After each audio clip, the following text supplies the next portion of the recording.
Is email marketing dead, Sophie? It absolutely isn't. What would you say some of the biggest shifts you've seen with email marketing and AI? AI is huge in email at the moment. It's able to predict when your customer next wants to hear from you and what they want to hear about. So how many of you listening are doing that? What would you recommend to our listeners to help encourage people to sign up to things so then you can market to them in the future? Don't treat every client or treat every brand the same. There isn't a one size fits all. So is email for every e-commerce brand? The short answer is it's not.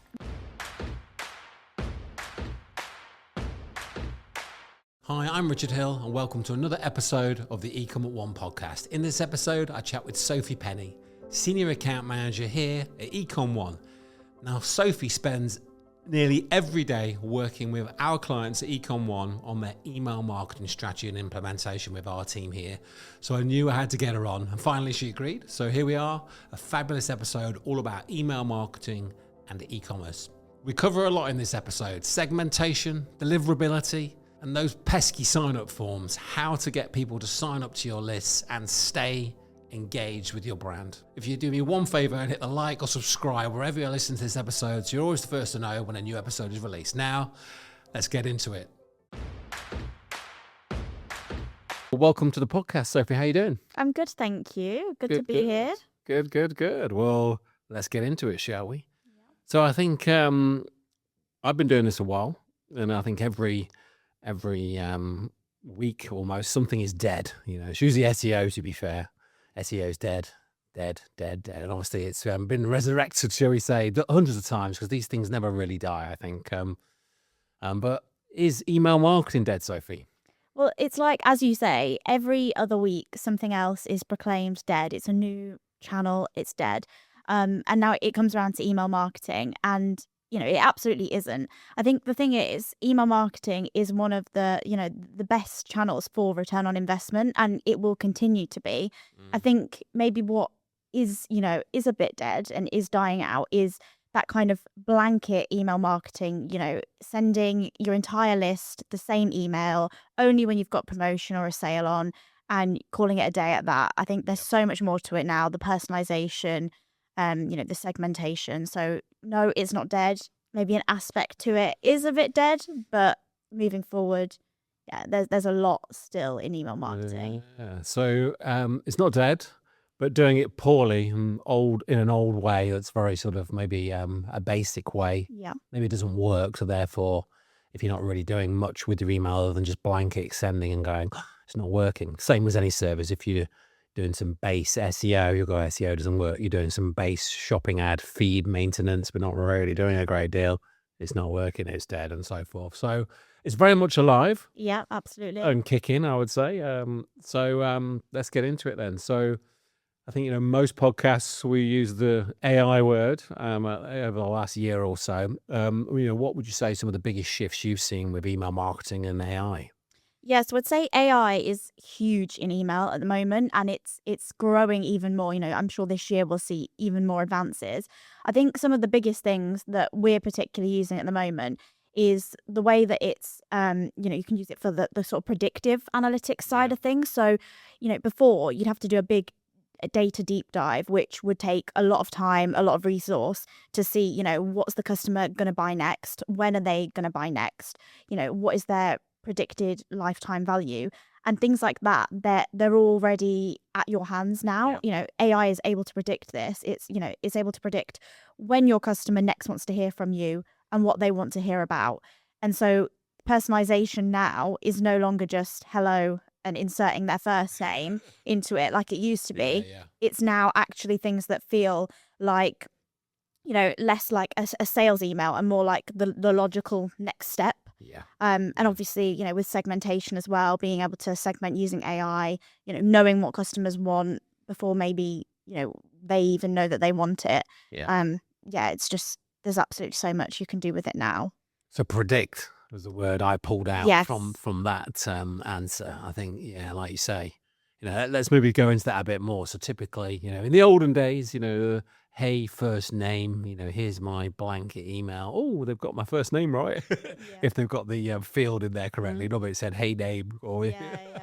um, but obviously, old school email, first name and then a blanket email to everybody. But obviously what we're saying now is the AI and AIs and the various tech that we'll come to are able to predict on an individual basis based on, specifics of that particular customer's journey. Maybe give our listeners some examples of some of the things that it's sort of very specifically useful for predicting what to send and when to send. Yeah, so it can look at a customer's entire journey. So, all the products that they have browsed, they've looked at, once they've added to their cart, once they've gone through with purchasing. Yeah. And it can use that data to then, we can, add in blocks, product blocks, to serve them like the logical next product that would align with what they have looked at previously. Have they bought something previously or continued to look at something, and then they need the next step in that set of products. Yeah. Or something that accompanies it, an upsell, a cross-sell. Whereas before, as I say, you have to dig into that data yourself, and people just don't have the resource for that. Yeah. There's nothing more frustrating, is there? I think you've ordered something and then maybe you've got an email that just is not in flow with what you've bought, or they've asked you've just bought I'm trying to think of an example. You just bought a razor with razor blades, and then 3 days later, hey, do you want any razor blades? Well, I only just received the flipping razor and I bought the razor blades. Whereas if the tech or the person managing the tech had realized, actually, if you bought the razor and razor blades, you don't send the razor blade email. Whereas if you just bought the razor, you may send the razor blade email. But if you've not got the data to analyze, or AI is analyzing the data. So interesting times. I think there's nothing worse than getting an email that's like I just explained, you bought something and you get an email that's just not congruent with what you've bought.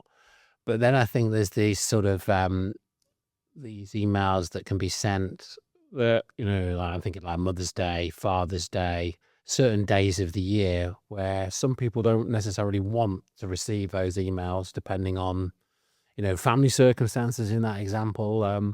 What's your thoughts on that? What maybe brands that are doing that well, what are options for our listeners to think about when they're maybe targeting specific days? Yeah, I think there's a lot to be said about that. So I think one of the first brands, if not the first brand to do it, was Bloom and Wild. And obviously they sell flowers, and gifting and things like Mother's Day is very core to their offering. It's their products.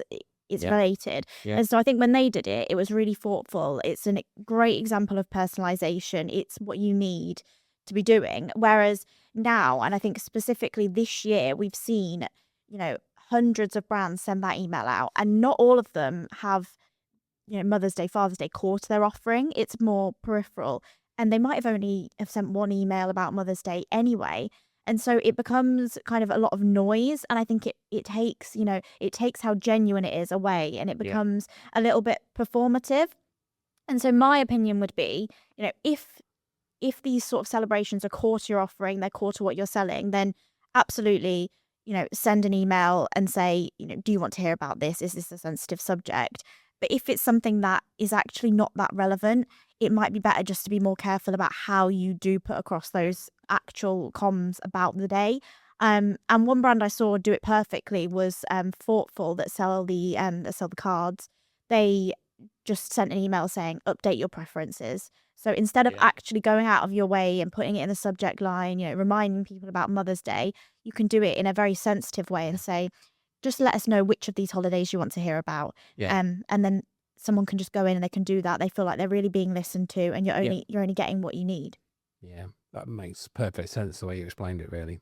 So how many of you listening are doing that? I think, maybe look at those preferences, look at those, when people are signing up, give them an option to, do you want to hear about this? There's a little checklist maybe with the 4 or 5 key dates in the calendar: Mother's Day, Father's Day, Christmas.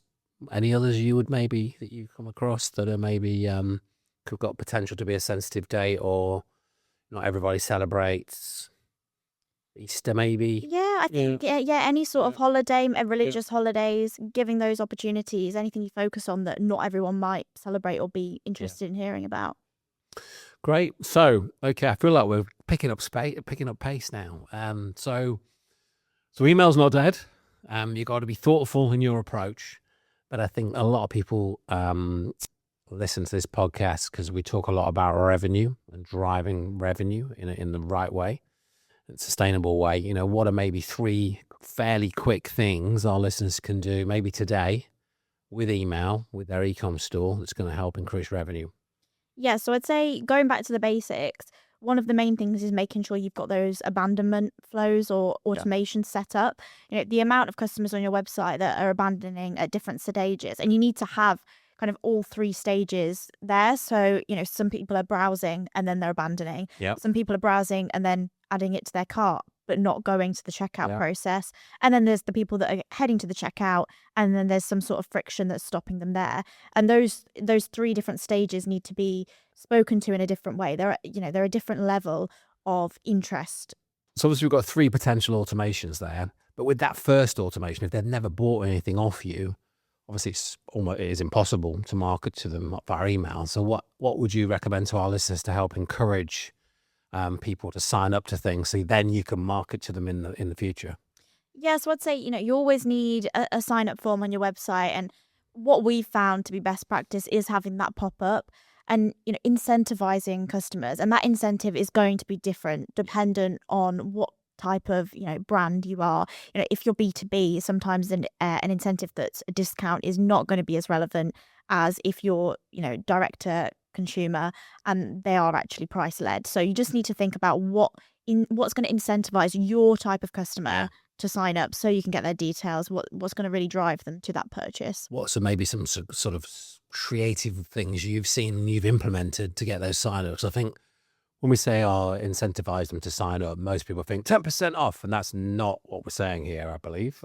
No, I mean, it can be. That Yeah. can work, Yeah. but that's not the only thing you can do. I mean, one thing we've done that works really well is a spin to win. And, it doesn't always have to be all the prizes are giving away margin, things like guides. So, for example, we work with a supplement brand and guides on, how to use supplements, how to kind of train your body, how to do weightlifting or loading up, bulking, etc. That is the sort of content that they are finding useful. So you're giving them value, but you're not giving away your profit. Yeah. Okay, so so going back to the original question, then we've got these 3 ways to help our listeners generate revenue quick.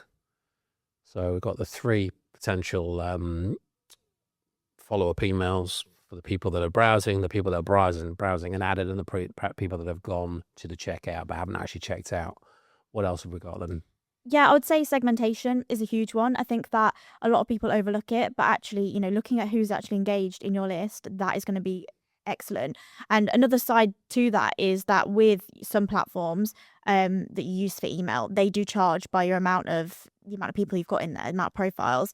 And if you've got loads of profiles in there, but a lot of them aren't engaged, you are wasting your money. And so, you're taking a hit there, whereas you're going to make more revenue if you're just focusing on those more engaged customers. And also just aiming your emails at the people that are actually interested. You're kind of wasting your time if you're creating a lot of content and then sending it to an audience that have actually showed no interest in that. It's like going back to the supplement brand, people that are purchasing protein, you should be able to segment them and just send emails aimed at them. People that are, buying something that's like slender, where they're trying to cut down their weight. The opposite of bulking. Yeah, it's the opposite of bulking. Yeah. So you really just need to target separately and not waste time sending to the wrong audiences. So we've got 2. Segmenting, I think, is my favorite. Like, say, if you're trying to maybe bulk, but you're getting sent things that are the opposite, then relationships a bit like, something's broken with their marketing. Do I really trust that brand to then,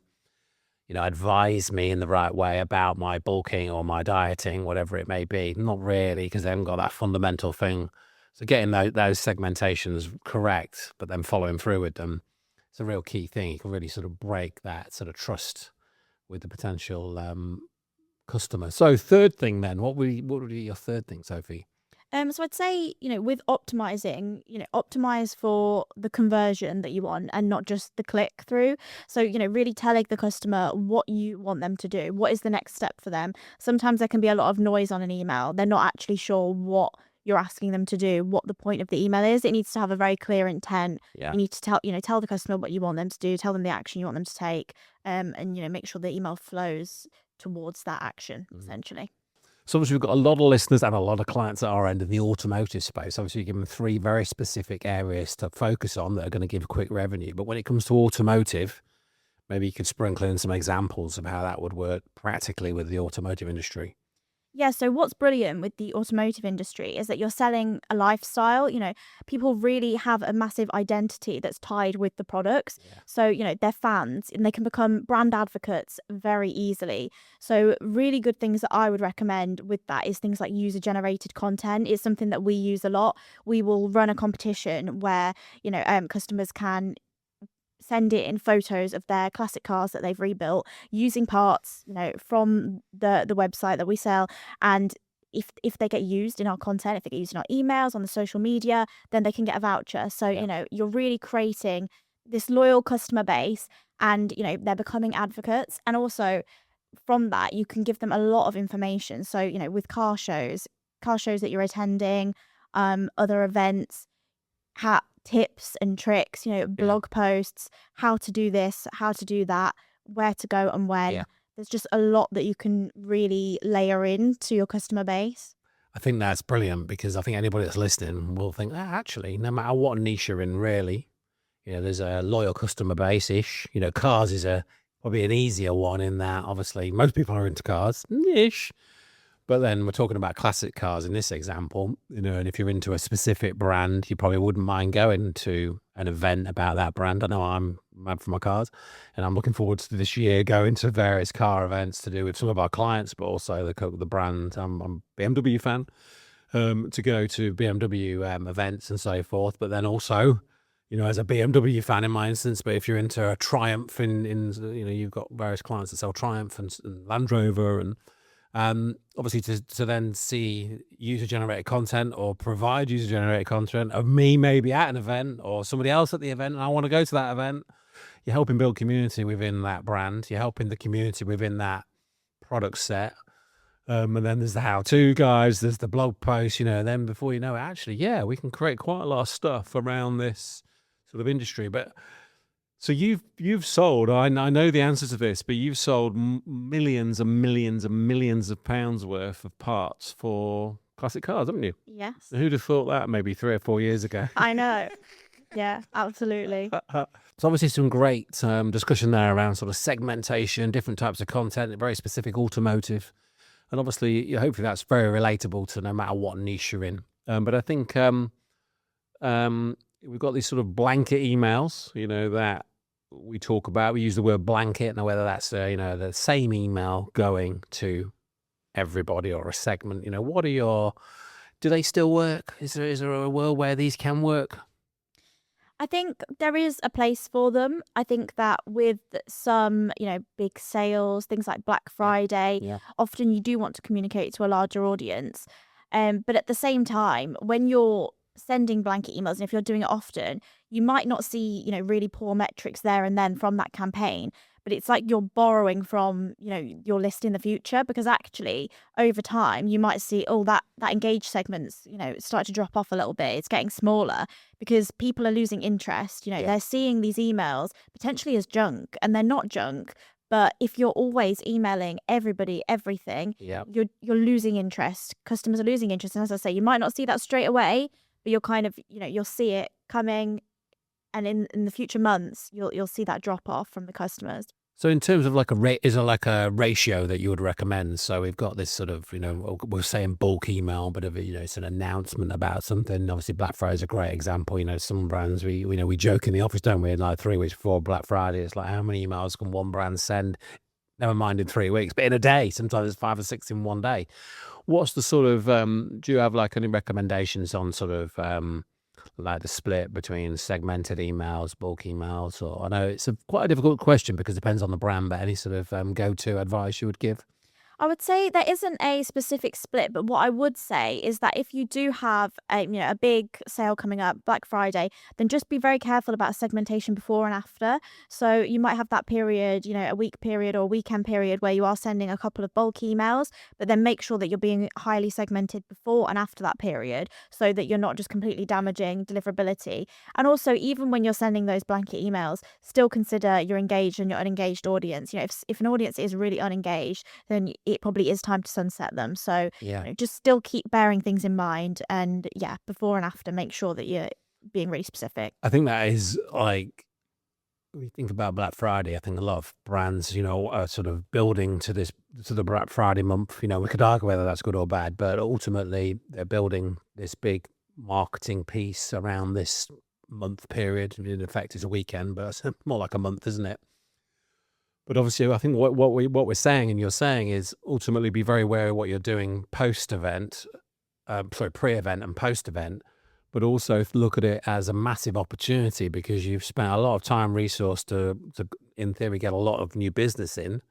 But maybe, there's a cost to that because you've discounted or whatever it may be. But where the real value usually is the lifetime value of maybe some of those new customers you've acquired through Black Friday. And then obviously that retention of some of the existing clients. So it's very much, okay, we had a great month and a very good weekend probably of Black Friday. But then what? What's the next sort of 6-month plan like? And that's where really we can make our money over and above just this one maybe a busy fool of a month for some brands. But then ultimately, many months afterwards, you should be sort of capitalizing that sort of few months after. Any advice you would give on sort of capitalizing after the event? Yeah, absolutely. And that's something that we do think about a lot. I think something that's quite useful is setting up specific sign up forms prior to Black Friday. So then when people are signing up just for your Black Friday deals, you've actually got them in a specific list. So you know who's just coming Black Friday and then you Yeah. can nurture them differently. So we tend to also set up kind of certain automations after Black Friday for those purchasers. So just kind of nudging them into being a customer, not just, you've bought this and then we're going to abandon you. Give them some help. Yeah. If they've bought something that maybe does need a little bit of coaching on how to take care of it or Yeah. how to use it, etc., give them that post-purchase information and Yeah. tell them more about your company, about your brand and the other products that you stock, and give them a little bit of something back. As I say, something useful like guides or any sort of content. I think it's a good way to nurture those new subscribers. Yeah. So I think if you're with us still, I think it'll be good to check, what state you're in terms of, okay, you're building up for this big day. If you listen to this, and no doubt, you've probably got Easter coming up, for example, maybe won a lot of business around Easter, obviously depends on what you sell. But then what is set up? Some of the things we talked around are about segmentation, follow up, different types and styles of content that are then building that community. What have you got that's going to sort of stand you in good stead for many, many months, not just the Easter egg that you've sold in a few weeks' time sort of thing. Okay, so we've covered quite a lot of a diverse sort of runaround email, but something I'm intrigued about is design.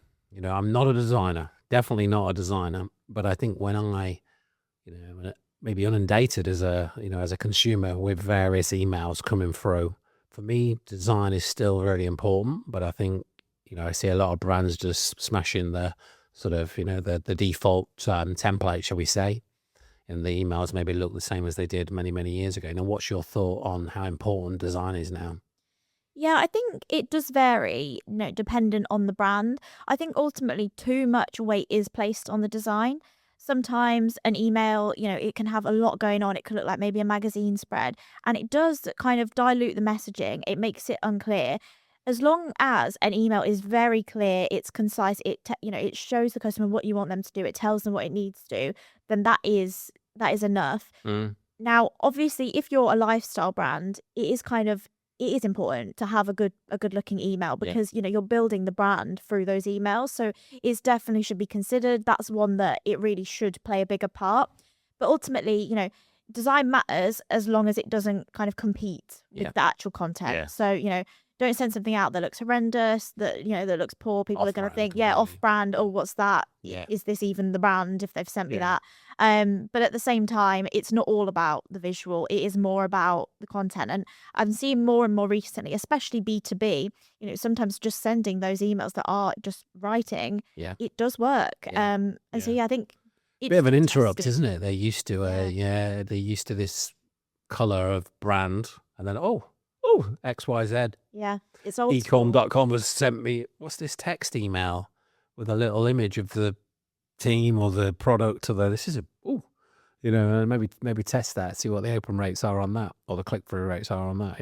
Yeah, I mean, they do well, as I say, especially for B2B, but also for consumers, and more people are doing it now. So yeah, I think always test, see what works best for your brand. But yeah, don't always, place all your weight on the design and think it's got to look Yeah. perfect, because that's not always what's going to lead to the better revenue. Great. So we're talking about email. We are big advocates of email here at eComOne, and majority of our successful clients run a multi-channel approach to their marketing with us, with SEO, PPC, email, PR, and so forth. So is email for every e-commerce brand? I would say the short answer is it's not, but I will explain that.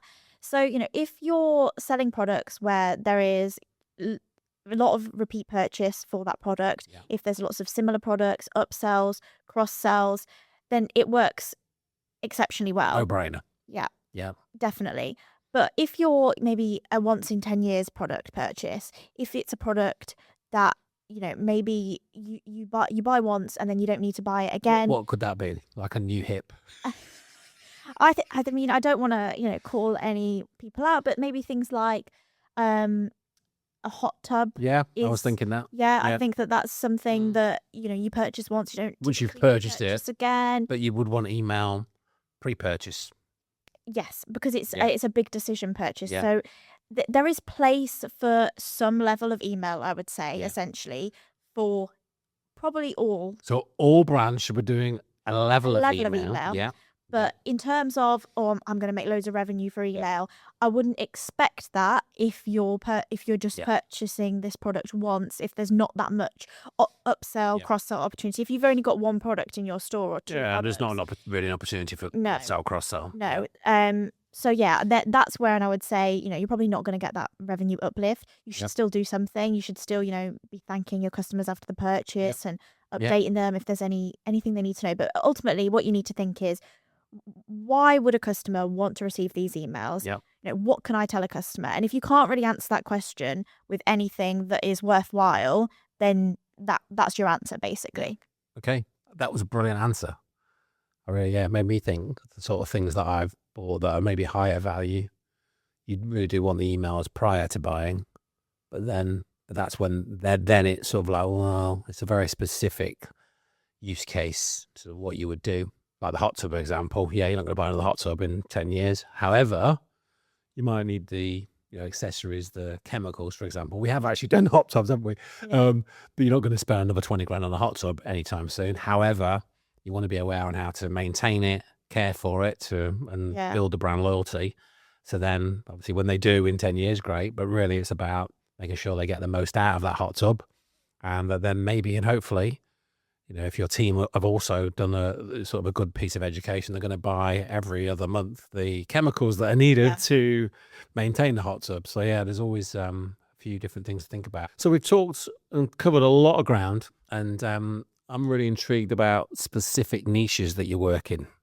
And I think it would be great to share maybe some specific examples of how to increase sales. We touched on automotive, so it'd be good to go back there in a minute as well. But outdoor brands, we have a lot of listeners that are outdoor brands selling things for the outdoor enthusiasts. How can those brands implement various things with email and email marketing to increase sales? Yeah, so I'd say it is similar to automotive in the way that people are very, they are brand advocates. It's a lifestyle which is ingrained into what they're purchasing. And I think a big thing with that is obviously content that, fits around that. So, hunting guides, things like that. But I think also seasonality is huge in outdoor. So, it's spring, it's hunting season. What is the list of all the things, all the product guide for spring. What do you need at this month? What do you need for winter? Put it together for them. Kind of give it to them on a plate. They don't need to go and look elsewhere at other content. You're sending it to them right into their inbox. That's what they want to read. That's their lifestyle. It's what they center themselves around. So if you're just sending them really easy, digestible content saying, oh, you'll need this kit, X, Y, and Z. Spring's here, you're thinking of doing this now. We've got the clocks are changing in another whatever it is. You're probably going to be doing your first trip out to the mountain or whatever it is. Have you thought about? And it's almost natural. It's really natural. It's not, you're not just selling, you are telling them what the logical step is that they need to take at this time of year. So there is so much you can do with outdoor brands like that. Lots of, what's the top 10 top 10 walks this year, the top 10 places to go in the UK for your trips, for your camping trips, etc. And just giving people useful content, but at the same time, telling them what they need from you to kind of support and facilitate that. So then automotive then, we touched on it 20 minutes ago. So what sort of things, again, can automotive brands do to increase sales?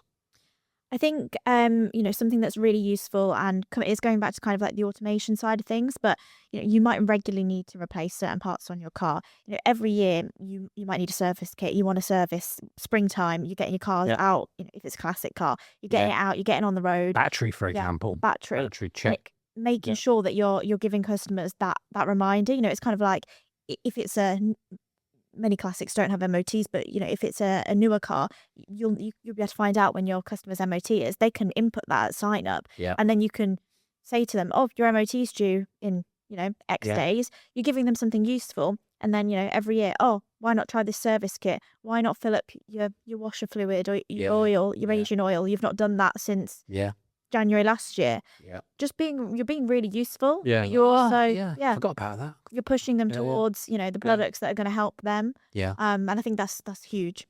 So we've covered outdoor a little, we've covered automotive, but I think not everybody that's got an e-com store is in the sort of sexier niches. There's these niches that we love, these big catalogs of widgets, so I'm trying to think of a good example, but I know we have clients that sell little feet and little casters, and I can't even pronounce the word, casters and feet for furniture and things like that. And there's maybe 100 different types of material and 1,000 sizes. So all of a sudden we've got 10,000 widgets, or going back to we've got many, many examples, but you've got these products that, it's quite difficult maybe to sort of send a real sexy email about the caster that's now 1 inch instead of 1.1 inch or whatever.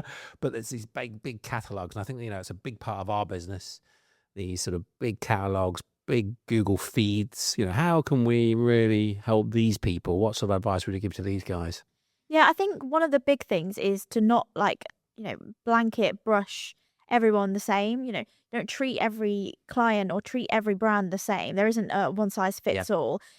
As I said earlier, an incentive that's a discount isn't necessarily going to work for for clients like that, for brands like that. Sorry, if you're selling industrial supplies, the person buying it is driven by the fact that they need that product and they need it now, and that's going to help them to do their job, avoid downtime. So you really need to play into that and think, right, get into that person's head. Why do people purchase this product? Is it because they're trying to comply with a certain legislation? And you need to speak to them on that, make sure that they're aware of any new legislations that's coming out.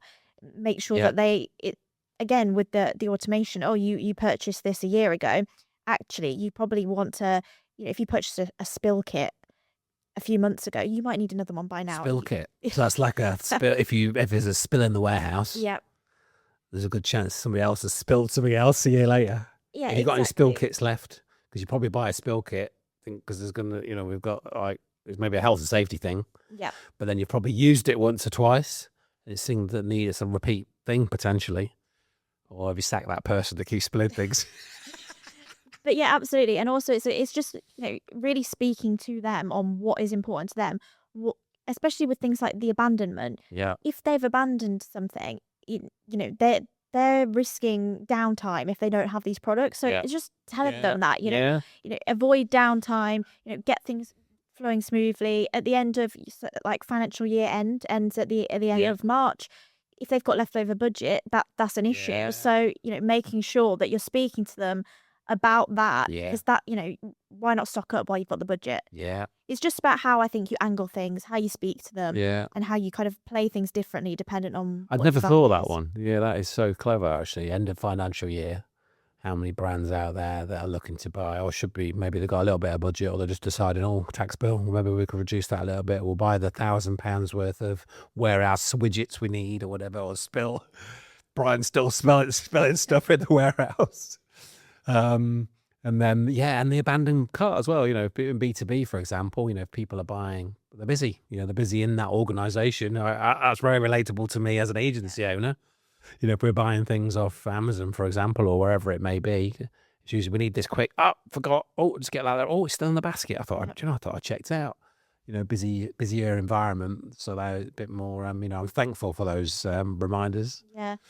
Well, it's been a blast. Thank you for coming on the show. I like to finish every episode with a book recommendation. Do you have a book to recommend to our listeners, Sophie? So it's not a book, but I do have a resource that I'd like to share. So there is a lady called Beth who has a newsletter, and it is called Remarkable by Astral, and it is brilliant. So it's essentially an email marketing newsletter. She gives really great case studies. She's also got courses, etc. And she talks a lot about deliverability, which is something that's, I think, is really important, really hot topic at the moment in email. And I'd definitely recommend checking that out. Right, brilliant. Well, thank you for that. So for those that want to find out more about you, more about what you do at eComOne, what's the best way to reach out to you? So I'm on LinkedIn, Sophie Penny. And then if you want to drop me an email, I am sophie@ecomone.com. Well, thank you. Thanks for coming on the show. Thank you for having me. Thank you.